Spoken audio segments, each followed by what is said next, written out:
আমার বন্ধুগান বলার উদ্দেশ্য হলো আল্লাহর নবীর কথা বলতেছিলাম। আপনার বলা হয়েছে গরু মনু বলল লা ইলাহা হাত্তি পামাম ইল্লা ইলাহা পরম পদমা জন্ম বৈকুণ্ঠ অপহীন তিথি জপি নাম মোহাম্মদ। লাইলা পড়লে জীবনের সব গুনাহ মাফ হয়ে যায়, ইল্লাল্লাহ পড়লে চরম সম্মানের অধিকারী হওয়া যায়। আর চিরতরে যদি স্বর্গে বাস করতে চাও বিশ্ব নবীর নাম জপ জিকির করো। নবীর নাম যদি জিকির করা যায় আল্লাহর জান্নাত হালাল হয়ে যাবে। গরু আপনার বনকে জিজ্ঞেস করা হলো, এ গরু মন কি করে নবীর জিকির করা যাবে? উনি বললেন নবীর জিকির করতে গেলে নবীর প্রতি বেশি বেশি দরদ পড়তে হবে। আমরা দরদ পড়ি এর জন্য তাদের অ্যালার্জি হয়। সুন্নি বক্তারা যখন এলে যাই দরদ শুরু করে। আরে তোমাদের চাইতে আমরা প্রোগ্রাম বেশি করি। তোমাদের 40 নাই, তোমাদের চাহারম নাই, তোমাদের কানফোড়ানি নাই, তোমাদের এটা নাই ওটা নাই, তোমাদের নবী দিবস নাই, মহরম তোমাদের নাই, তোমাদের আপনার বলা হাজা সাথে আসা নাই, তোমাদের কিছুই নাই, শুধুমাত্র মসজিদ মাদ্রাসার জলসা। আর আমরা কোনোদিন ওয়াসা বর্ষা বাকি থাকে না, জলসা বেশি করি কিনা?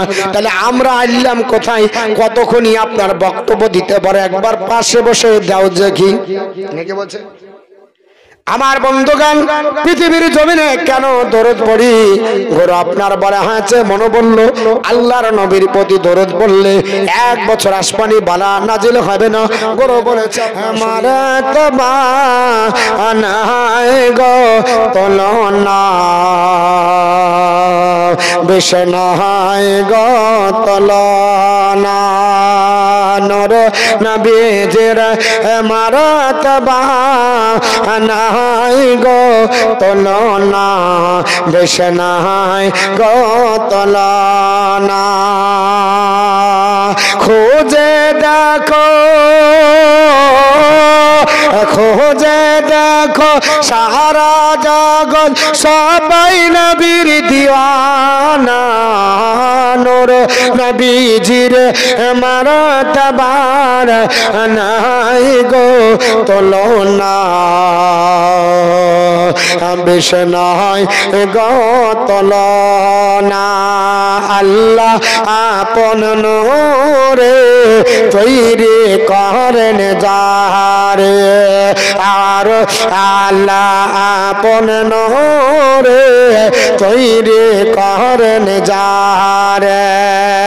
মানবর পে পাঠাইলেন আরো বেরি বকে, মান রূপে পাঠাইলেন আরো বেরি বকে। যার নরের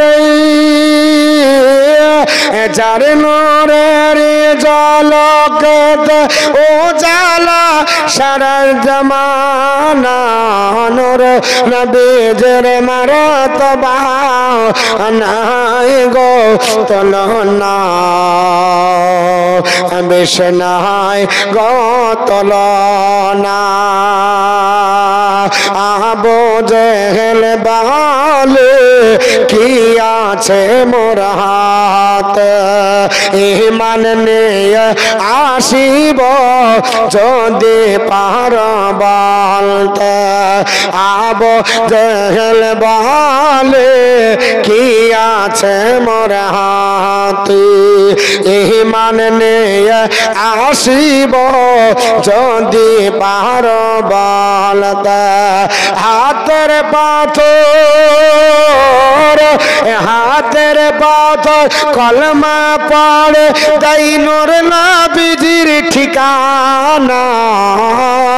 নূর নবীজির মারাতবা নাই গো তলনা বিষ্ণায় গো তলনা। মা বোন নাই দিতে পারবেন না? 10টা মা 500 খান করে দিতে পারবেন না? আছে জননী দিন।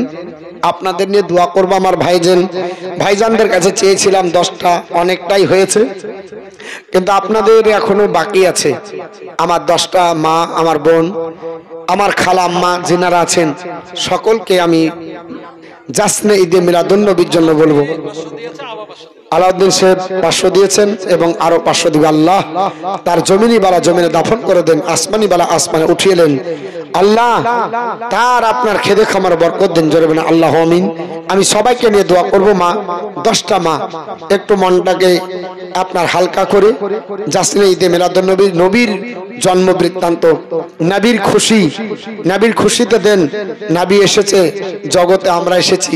নবী এসেছেন জগৎ দেখতে পাচ্ছি, নবী এসেছে কোরআন পাচ্ছি, নবী এসেছে হাদিস পাচ্ছি, নবী এসেছে নামাজ রোজা সব কিছু পেয়েছেন একমাত্র নবীর খাতিরে, নবীর কারণে। ওই নবীর আজ বিলাদাতের আলোচনা হচ্ছে, নবীর শান আপনাদের কাছে তুলে ধরছি।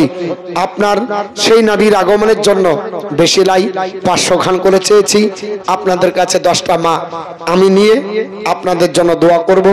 আল্লাহ রাব্বুল আলামিন আমাদের সকলের এই দান আপনার যদি কবুল করে, কিয়ামতের দিন আমরা নবীর শাফায়াত পাবো ইনশাআল্লাহ। আসুন বাপ, মেয়েদের মধ্য থেকে একজন জননী 500 টাকা দিয়েছেন, নাম করতে নিষেধ করেছে। আল্লাহ পাক তার যেন জায়েজ তামান্না পূর্ণ করে, জোরে বলুন আল্লাহুম্মা আমিন। আচ্ছা, একটা ঠিকাদার 500 হয়েছে, আর ঠিকাদার নাই? নসিপুর এলাকায় সব চাইতে ঠিকাদার বেশি। এই নসিপুর এলাকায় সবচাইতে ঠিকাদার রাজমিস্ত্রি পয়সাওয়ালা লোক বেশি। এই গ্রামে আর ঠিকাদার আছে? আর একটা ঠিকাদার বলেন তো, আমি 5000 দিব। আল্লাহ বলেছে খলাকনাকুম আজওয়াজ, আমি তোমাদের জোড়া জোড়া তৈরি করেছি। একটা ঠিকাদারের কাছে আর 500 টাকা 5000 নেব। আছে আল্লাহর কোন বান্দা? বাবা চলে যাবেন, মানুষ যখন মারা যায় আল্লাহর নবী বলেছে ইজা মাতার ইনসানা, যখন মানুষ মারা যায় ইনকাতানহু আমালাহু, সমস্ত প্রকার আমল বন্ধ হয়ে যায়। ইল্লা মিন সালাসা, 3টি ব্যতীত। ইল্লা মিন সাদাকাতি জারিয়া, একটা সাদকায়ে জারিয়া। আজ যে টাকাটা রেখে যাব এটা সাদকায়ে জারিয়া হবে, আপনার ব্যাংকে ডিপোজিট হবে। আল্লাহ পাক সেই দিন জাযাকাল্লাহ জাযা দেবে।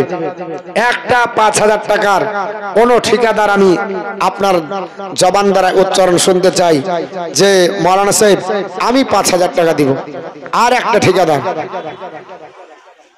হবে? নিজের ইচ্ছায় দিয়েছেন, আমি চাইনি। যদি না দিতেন হয়তো মনে হতো না, যেহেতু নিজের ইচ্ছায় দিয়েছেন 5000, আর একটা কোন ঠিকাদার 5000। আল্লাহর কোন বান্দা 5000 দেখেন ধরেন তো মা, আর একজন 100 টাকা জাযাকাল্লাহ ফিদ দারাইন। তো একটা 5000 আর ঠিকাদার হবে না? কোন ঠিকাদার আছে? নাই গো, একটা কোন ঠিকাদার নাই 5000 টাকা দেওয়ার মতো। যদি নাও হয় তাহলে এক কাজ করেন, 5 জন মিলে 5000 দিয়ে দেন, 1000 করে, 1000 টাকা করে দেন। দোয়া করে আপনাদের ফাতিহা শুরু হবে, বক্তব্য শেষ করব, কারণ রাত্রি বেশি করব না। আপনাদের ক্লান্তি শরীর, অনেকে তো ঘুমাচ্ছে, শুধু এহেন চলে এসছে, কারণ সিগন্যাল পড়ে গেছে যে মৌলভী তুই বকছিস বক, আমাদের আর ভালো লাগছে না। ওই আর মতোই হবে। একটা মুসল্লি বসে আছে আপনার বলে আছে পাটি নিয়ে, তবে বক্তা চোখ খুলে দেখে বলছে আরে সবাই চলে গেছে, একটাই আমার ভক্ত। তখন বলছে যে মৌলভী সাহেব তোমার বক্তব্য শুনিয়া না, তুমি যে চাটা এর ওপর বক্তব্য দিছো ওটা আমার, আমি জুটিয়ে নিয়ে যাব, ওর জন্য তুমি ছাড়তেও পারো না, নিয়ে যেতেও পারি না, ওর জন্য যোগাচ্ছি পাটি। তো বাপ আপনারা আছেন, আপনাদের দায়িত্ব আছে, বসে থাকেন নবীর মহব্বতে। আমি বেশি লাই 2-5 মিনিট আপনাদের কাছে কষ্ট দিব। মা বোন আপনারা 100-200 নাই? আচ্ছা, আর কেউ দিতে পারবেন না? একজনও নাই গো? একটা 1000 টাকা করে। আচ্ছা, যদি না পারেন তাই 100 টাকা করে 10 জন দেন। আছে কোন মা? 100 টাকা করে আছে? কি ব্যাপার গো? এই জায়গার চার দাম হলো 15 টাকা গো এক কাপে। আমাকে যে এখানকার মাদ্রাসা ছাত্র নসিপুরের বলছে যে মৌলভী সাহেব এখানে চা খান না, খড়িপোনায় খান। কাজ নাই, আমি চা খেতে অত দূর যাবো, আমি তো সময় পাই না। বলছে চা যদি খান তো আপনার মুখ থেকে ছুটবে না, 15 টাকা কাপ। বিশাল ব্যাপার, 15 টাকা কাপ কোথায় গো? বলছে খড়িব না দে। তো একদিন আপনার নিয়ে চলে আসলো, আসে গেলাম তো চা সত্যি ভালো, 15 টাকা কাপ লিবে চা ভালো হবে না কেন? 3 কাপ রানী তালায় খায়, আর এখানে 1 কাপই 15 টাকা নিয়ে এলো, তাহলে তো একটু ভালো দিতেই হবে। তা আপনার বলে হ্যাঁ আপনাদের এলাকার চার দাম যদি 15 টাকা হয় তো দানের দামটাও তো একটু ভালো হওয়া দরকার। 100 টাকা করে কেউ দিতে পারবেন না? দর্শক বলেন আল্লাহুম্মা সাল্লি আলা মাওলানা মুহাম্মাদ ওয়া আলা আলি সাইয়্যিদিনা মাওলানা মুহাম্মাদ সাল্লাল্লাহু আলা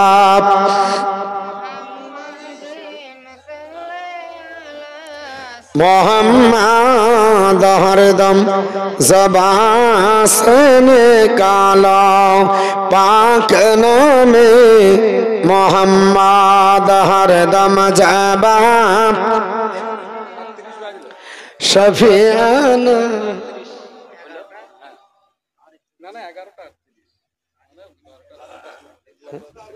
दुआ करबो এটা ওটা করবো আর এটা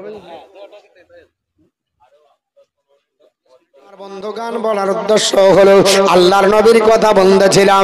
আপনার বলা হয়েছে গরু মনু বলল লা ইলাহা হাত্তি পাপাম ইল্লা ইলাহা পরম পদম জন্ম বৈকুণ্ঠ অপহীন তিথি জপি নাম মোহাম্মদ। লাইলা পড়লে জীবনের সব গুনাহ মাফ হয়ে যায়, ইল্লাল্লাহ পড়লে চরম সম্মানের অধিকারী হওয়া যায়। আর চিরতরে যদি স্বর্গে বাস করতে চাও বিশ্ব নবীর নাম জপ জিকির করো। নবীর নাম যদি জিকির করা যায় আল্লাহর জান্নাত হালাল হয়ে যাবে। গরু আপনার বনকে জিজ্ঞেস করা হলো এ গরু মন কি করে নবীর জিকির করা যাবে? উনি বললেন নবীর জিকির করতে গেলে নবীর প্রতি বেশি বেশি দরদ পড়তে হবে। আমরা দরদ পড়ি এর জন্য তাদের অ্যালার্জি হয়। সুন্নি বক্তারা যখন এলে যাই দরদ শুরু করে। আরে তোমাদের চাইতে আমরা প্রোগ্রাম বেশি করি।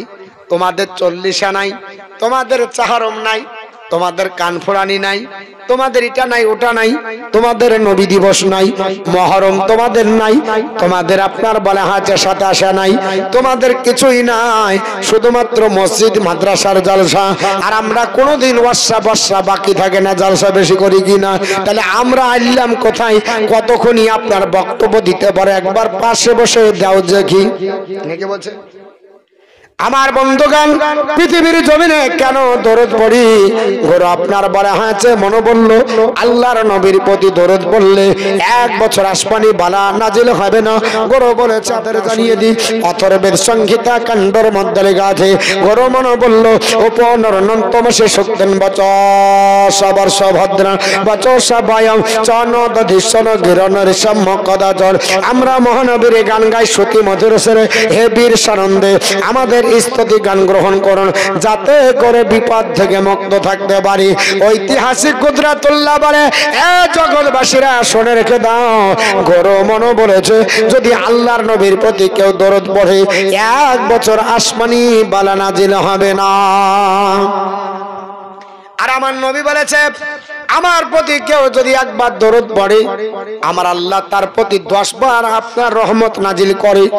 আল্লাহর আপনার বলা হচ্ছে বান্দা বান্দি কোন জিনিস যদি হারিয়ে যায় দরদ পড়তে পড়তে খোঁজেন হারিয়ে যাওয়া জিনিস পেয়ে যাবেন। আপনার প্রশ্নের উত্তর দিতে পাচ্ছেন না, একবার দরদ পড়লেন হারিয়ে যাওয়া প্রশ্ন স্মৃতি পটে ভেসে উঠবে। আমরা এই জন্য মুসলমান মাঝে সাঝে আপনার দরদ পড়ি। আমাদের আপনার দরদ পড়ার কারণ হলো আমরা মাহফিলটাকে সাজাই, কারণ নবী বলেছে তোমরা দরুদ দিয়ে আপনার বলে হাঁচে আমার মাহফিলকে সাজাও। আমরা দরুদ আপনার আগে পড়ি পরে পড়ি, আমরা দরুদ দিয়ে সাজাই। তাই মুসলমান পৃথিবীর জমিনে গরু মনো বলল জগৎবাসীরা ওই নবী যিনি আসবে ওকে ওর প্রতি আপনার দরুদ পড়ো। দরুদ পড়লে নবী রাজি হয়ে যাবে।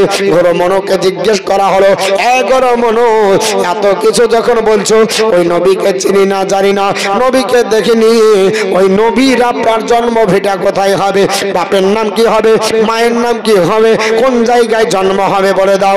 গরমন বলল, এ জগৎবাসীরা শোনো, এটা আপনার বলা আছে বেদের, আপনার বলা আছে কুনতাব সূক্তে লেখা আছে বাবা।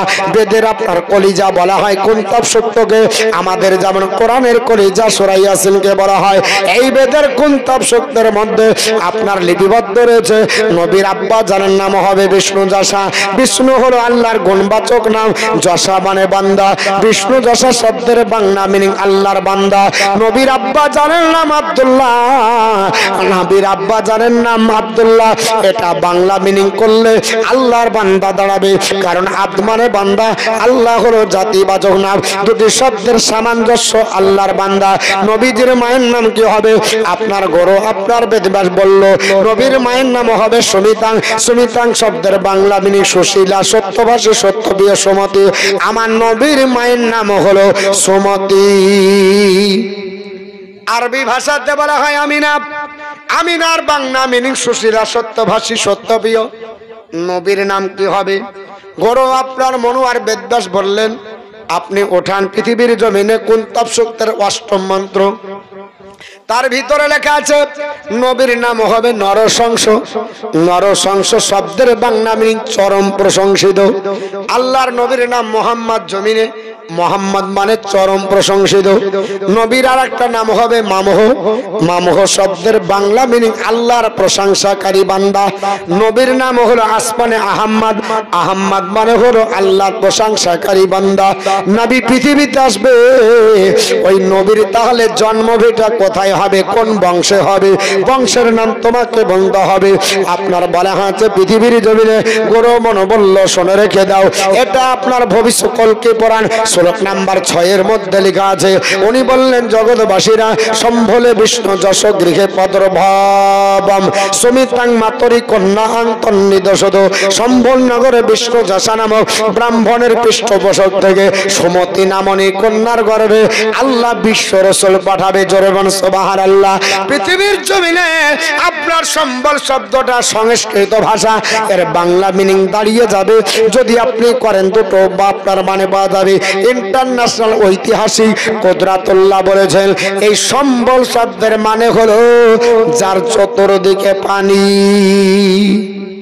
যার চতুর্দিকে পানি ওটাকে তট বলা হয়, ওটাকে বদ্বীপ বলা হয়। এই চতুর্দিকে যার পানি পাওয়া যাবে সেটা হলো সম্বল।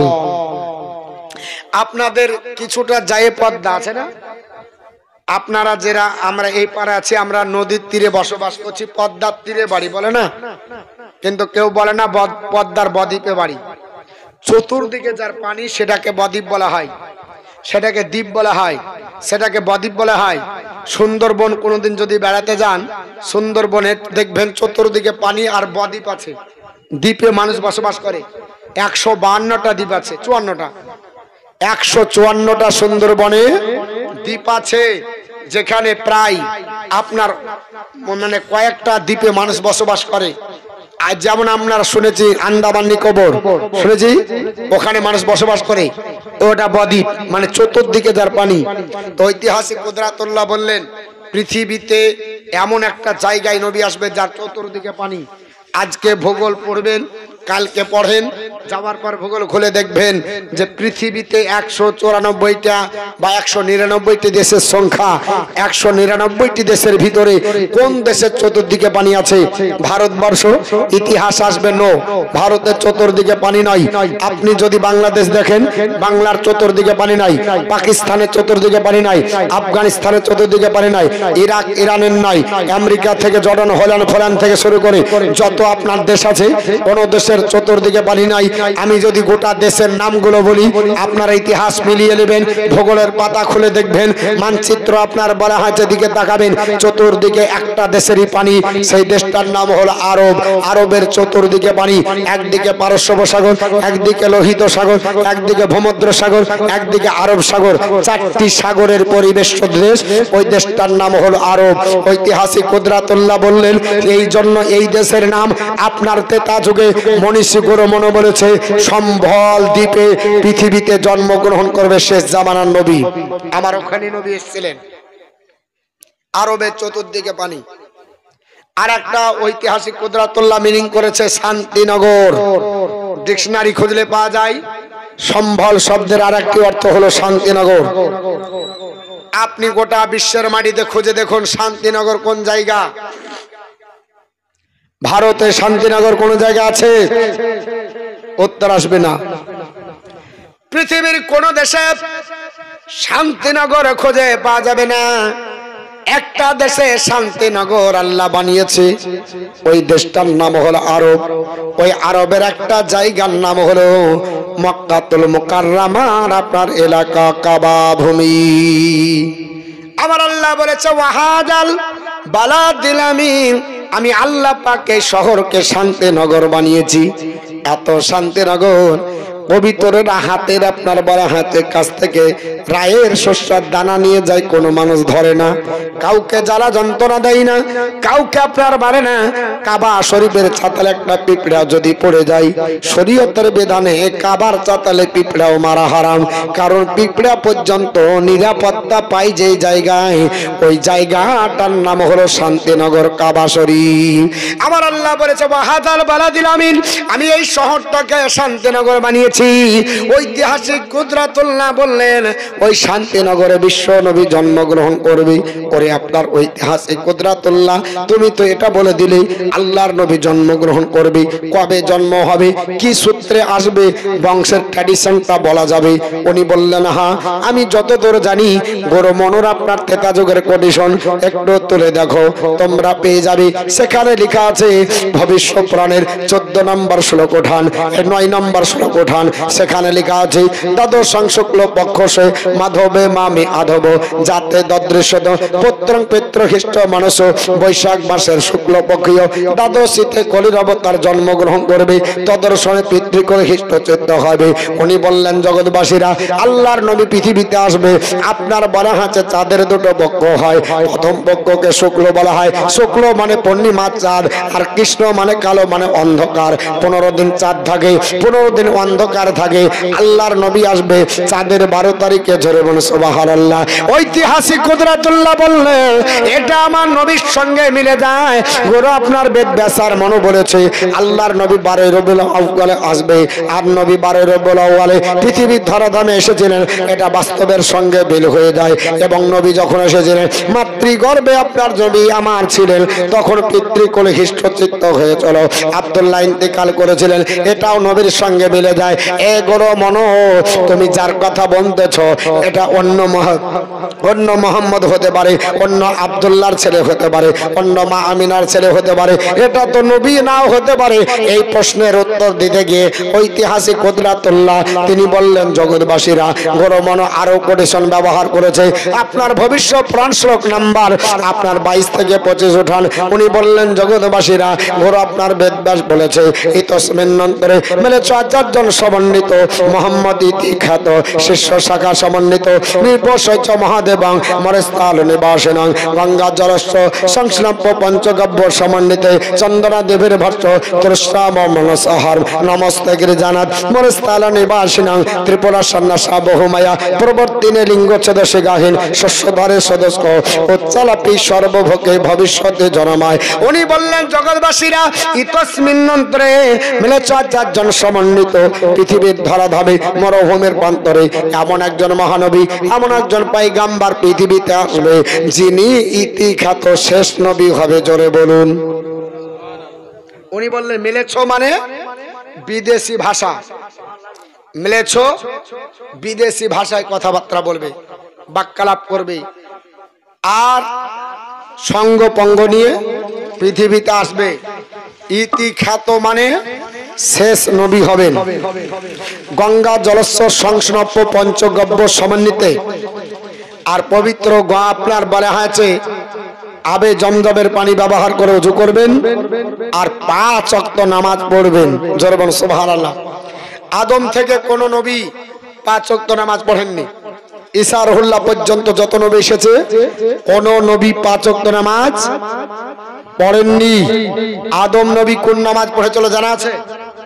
আদম আলাইহিস সালাম হ্যাঁ, আপনাদেরকে যদি বলে যে 5 ওয়াক্ত নামাজ পড়িস, সর্বপ্রথম কোন নবী কোন নামাজ পড়ে চলো, তাহলে বলতে পারবেন না? কঠিন ব্যাপার। একটা ব্যক্তি 500 টাকা দিবেন, বলে দেব আদম আলাইহিস সালাম সর্বপ্রথম কোন ওয়াক্তের নামাজ পড়েছিলেন, একটা 500 টাকা দিবেন। আমরা যে 5 ওয়াক্ত নামাজ পড়ি, এই 5 ওয়াক্ত নামাজ আমরা পেলাম, এই 5 ওয়াক্তের ভিতরে কোন কোন ওয়াক্ত কে কে পড়েছে, একটা 500 টাকা দিতে পারবেন? আচ্ছা, আল্লাহর কোন বান্দা বান্দি? হ্যাঁ গো, এত জীবনী জালসা আমরা শুনি, আর 5 ওয়াক্ত নামাজ কি করে পেলাম এটা জানি না। হ্যাঁ, একটা 500 টাকা দেন, বলে দিই। না দিলেও বলবো, দিলেও বলবো, তবে মহব্বত চাচ্ছি, মহব্বতে দেন। আল্লাহ পাকের নবী আদম আলাইহিস সালাম সর্বপ্রথমে ফজরের নামাজ পড়েছিলেন। ফজরের নামাজ আমরা পড়ি না? ফজরে পড়ি, ক রাকাত পড়েন? 4 রাকাত, কিন্তু 2 রাকাত উনি পড়েছিলেন, আর 2 রাকাত সুন্নাত আমার নবী যোগ করেছেন। এই 2 রাকাত নামাজ কবে পড়েছিলেন? আল্লাহ পাক যেদিন আদম পয়গম্বরকে জমিনে পাঠান, আদম আলাইহিস সালাম অবাক রাতে পাঠাইছেন। আল্লাহ পাককে বলছে, আল্লাহ এ কোন জায়গাতে পাঠালে? জান্নাতে কোনোদিন অন্ধকার দেখতে পাবেন না, জান্নাতে অন্ধকার হবে না। আদম আলাইহিস সালাম বলছে, আল্লাহ ই কোথায় পাঠালে? অন্ধকার, কিছু দেখা যায় না। তো এই করতে করতে আস্তে আস্তে যখন শুভে সাদিক হলো, তখন একটু একটু দেখা যাচ্ছে। তা আল্লাহর শুকরিয়া জ্ঞাপনার্থে 2 রাকাত নামাজ পড়লেন, যে আল্লাহ তোমার কৃতজ্ঞতা জ্ঞাপন করি যে আমি একটু কিছু দেখতে পাচ্ছি, একটু আমার চোখে আসছে, জুড়ছে। আল্লাহর নবী আদম আলাইহিস সালাম 2 রাকাত নামাজ পড়লেন। আল্লাহ বললেন, আদম তুমি পড়লে শুকরিয়ার নামাজ, আর এই তোমার নামাজটাকে আমি কবুল করে আমার উম্মতে মুহাম্মাদের জন্য ফরজ বানিয়ে দিলাম, ফরজ বানিয়ে দিলাম। জোহরের নামাজ আমরা 4 রাকাত ফরজ পড়ি না? কার জন্য পড়ি? কে প্রথম পড়ে চলো, এটা আর ফ্রিতে বলবো না। একটা বলে দিলাম, দিলেন না 500 টাকা, সবটাই ফ্রিতে নেবেন? কন্ট্রোলে যাবেন, চাল ফ্রি, ডাল ফ্রি, তেল ফ্রি না। হ্যাঁ, চিনি দিবে না, সাবান দিবে না, আছে? 500 টাকা দিতে পারবেন কেউ? একটা কেউ 500 টাকা, একটা 500 টাকা কেউ দেওয়ার মধ্যে আছে? নাই। একটা 500 টাকা দিতে পারবেন না? সুবহানাল্লাহ, আপনার 500 টাকা কেউ দিতে পারবেন না? শুনেন, জোহরের নামাজ সর্বপ্রথম পড়েছিলেন হযরতে ইব্রাহিম আলাইহিস সালাম। কোন নবী? ইব্রাহিম পয়গম্বর। যখন আল্লাহ তাকে স্বপ্ন দেখালো, ইব্রাহিম তোমার প্রাণপ্রিয় আপনার সন্তানকে আমার আল্লাহর রাস্তায়, আমি আল্লাহর রাস্তায় কুরবানি দাও। যেখানে ইসমাইল আলাইহিস সালামকে কুরবানি দেওয়া হতো, ওখানে একটা পিলার তোলা আছে, চিহ্ন করা আছে। তো ওই জায়গাতে উনি নিয়ে গেলেন, অনেক ঘটনা শুনেছেন। দিয়ে তিনার কুরবানি কবুল না হয়ে দুম্বা হয়েছিল, তাই তিনি চোখের পটি খুলে আল্লাহর কাছে শুকরিয়া আদায় করে বলেছেন, আল্লাহ আমার সন্তান কুরবানি না হয়ে যেহেতু জান্নাতি দুম্বা কুরবানি হলো, তোমার কৃতজ্ঞতা স্বীকারার্থে আমি তোমার জন্য 4 রাকাত নামাজ পড়ে নিলাম। আর যে ওয়াক্তের সময় পড়েছিলেন, ওই ওয়াক্তটা জোহরের টাইম ছিল।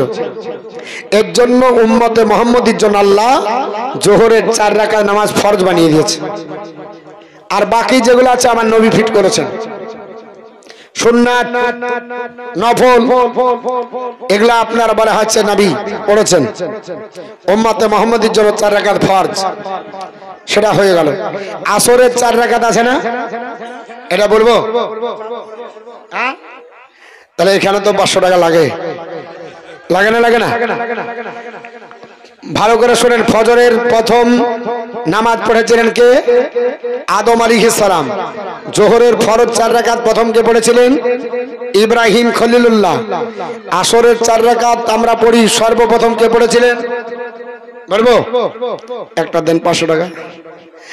अरे कुछ पाने के लिए कुछ खाने पड़ेगा ना, এগুলা বলবো, একটা 500 টাকা দিবেন না? তাই হয় না, দিলেও বলবো। শুনেন, উজাইর আলাইহিস সালাম, কি নাম? আল্লাহর পয়গম্বর উজাইর আলাইহিস সালাম যখন তিনি বলেছেন আল্লাহ আমাকে দেখাও মৃত্যু কেমন জিনিস, মৃত্যুর সাদা সাধন করব। আপনারা জানেন কোরআন শরীফের ডিটেইলসে তার ঘটনা আছে। 100 বছর পর আল্লাহ তাকে জীবিত করেছিল। সেই সময়তে যখন জীবিত হন সেই সময় আসরের ওয়াক্ত ছিল, তাই তিনি আল্লাহর কৃতজ্ঞতা স্বীকারার্থে 4 রাকাত নামাজ পড়লেন। আল্লাহর কাছে সেই নামাজ কবুল হলো। আল্লাহ উম্মতে মুহাম্মদীর জন্য গোটা মুসলিম জাহানের বিশ্বের মুসলমানের উপরে আসরের 4 রাকাত আমার নবীর উপরে ফরজ বানিয়ে দিলেন। জোরে বলুন। কিন্তু উনি পড়েছিলেন সর্বপ্রথমে।